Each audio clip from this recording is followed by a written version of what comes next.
Hi guys, thanks for tuning in to another episode of Nuggets News. In this video I want to examine some realistic price expectations for Bitcoin.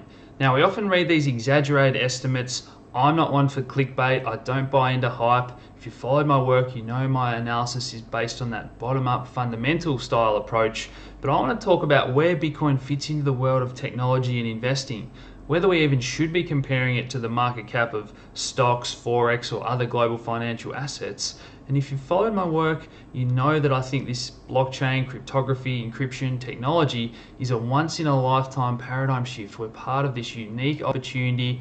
I'll talk about where I see this going in the coming years and what's possible. So the market cap of Bitcoin is currently around $100 billion. Let's just use that round number as we move through the presentation. And the market cap of all crypto around $170 billion. So if you talk to any fund manager, they'll tell you that tech is the future. Everyone knows that that's where the growth is going to come from as we move forward. So the other day we saw the Nasdaq 100 add $200 billion in market cap in one day. Now just 5 companies are responsible for that increase in market cap. So you've heard the term FANG stocks, Facebook, Amazon, Netflix, Google, but Apple, Microsoft, these other technology stocks is where these funds and money is flooding into. So hundreds of billion dollars market cap for these companies, Apple approaching $1 trillion, a long way ahead of where the current Bitcoin market cap stands. So the next thing I want to talk about is the rough ride that this is going to be, and what happens in tech stocks is we get these crazy run-ups in price and big crashes. So it's not going to be an easy ride, and when you read these headlines about the returns, it doesn't necessarily mean that individuals are getting those. A lot of people that maybe bought Bitcoin on Mt. Gox here at 5 cents, they sold out here, or when it crashed back down 90%, they get shaken out here when it crashes back down below $2. So it doesn't mean it's going to be an easy ride and that people are necessarily even getting these returns that you read about when you see these headlines. So again, Nvidia gets up to $40, big crash back down to $5. This is happening in the real world. It has happened, it will continue to happen. Apple here, back in 2000, gets up above $5, crashes down below $1. Now these guys have had stock splits and that sort of thing, but we just want to use these numbers to get an idea of the returns and the corrections that happen in these markets. And again, Amazon, if you happen to get in at $1, runs up to 110, are you going to get shaken out when it crashes back down to $5? So, if you're in at $1 and you've held it this entire time, it represents absolutely phenomenal returns. I'm in the ballpark of over 100,000%. So, you look at these charts, Warren Buffett's calling Bitcoin a bubble. The fact is we do get exponential growth in these technology style investments.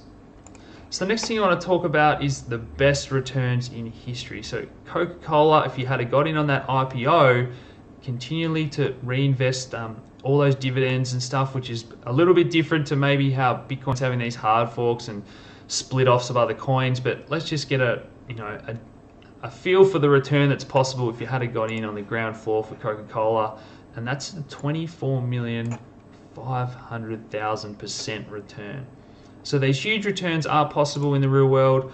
I think we're a long way off calling Bitcoin a bubble and that sort of thing, but I don't think we should even be comparing it to the market cap of stocks. So I think Bitcoin, once you understand what it is, the protocol, it's software, we're investing in the internet itself in the early days, okay? We're not buying shares in a company. So that's why I don't think comparing it to the market cap of these stocks is even the best comparison. So I think Bitcoin is fighting for that currency aspect, forex reserves. So we see India banning cash, Greek banks shutting down, limiting ATM withdrawals. We've seen, capital controls in China, India. These countries have got 1 billion people, 20 million Bitcoins circulating. If we start to capture those markets, let's have a look at what sort of growth we could expect. So this is from June, so the market cap of Bitcoin and cryptos is slightly out of date there, but the market cap of gold, physical money and stock markets, and all money sloshing around is what I think we should be concentrating on. So we start to talk about forex markets, so foreign exchange markets. If Bitcoin can become a world reserve currency of sorts for international trade and commerce, we start to talk about the trillions of dollars. So, put a few extra zeros on. So let's just have a look at the market cap of different assets. So each of these black squares represents $100 billion, which is basically the size of crypto.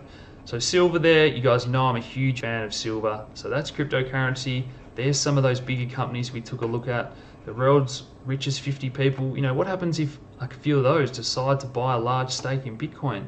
The market cap has got so much room to grow. So there's that comparison of currency. So again, gold market cap and the market cap of all currency around 7.7 trillion. We divide that by 20 million Bitcoins, that gets us a price of $385,000 per Bitcoin. And again, I think we're going for even bigger than that. So the stock market, the crypto market cap, all these unique projects I've covered, I think that crypto is going to become a sort of stock market, its own investing market, as all these projects continue to grow as well. So global money supply, this is what we're really aiming at, a best case scenario. $90 trillion, that would give each Bitcoin a price of around $4.5 million. So let's say that Bitcoin can capture 20% of global money supply, that gives us $1 million per Bitcoin. And again, if we want to go into global debt, those numbers start to get staggering. Real estate markets, derivatives, this is scary. Some of the estimates are up to $250 billion, and that puts each Bitcoin price, in the millions of dollars or thousands of millions of dollars. So, I don't think we're going to get anywhere near that big, but I just want to show you that this is how much money is sloshing around the world in these different asset classes, debt markets, forex reserves, and that's what I think is possible. So, this is all best case scenario stuff. We're assuming that governments don't outlaw Bitcoin or cryptocurrency, issue their own. There's going to be corrections along the way. As we've seen, 80-90% corrections have already happened in Bitcoin. They may continue to happen. So it's not going to be an easy ride, but hopefully I've painted you a picture about what is possible for the market cap of cryptocurrency, its limited supply, how much money is sloshing around the world that continues to increase with the way that central banks are printing money at the moment. So maybe it is possible that we see $1 million Bitcoin in the coming years. So thanks for tuning in, guys. Please hit like, subscribe if you haven't already, share these videos around, and as always, thanks for tuning in, guys. Cheers.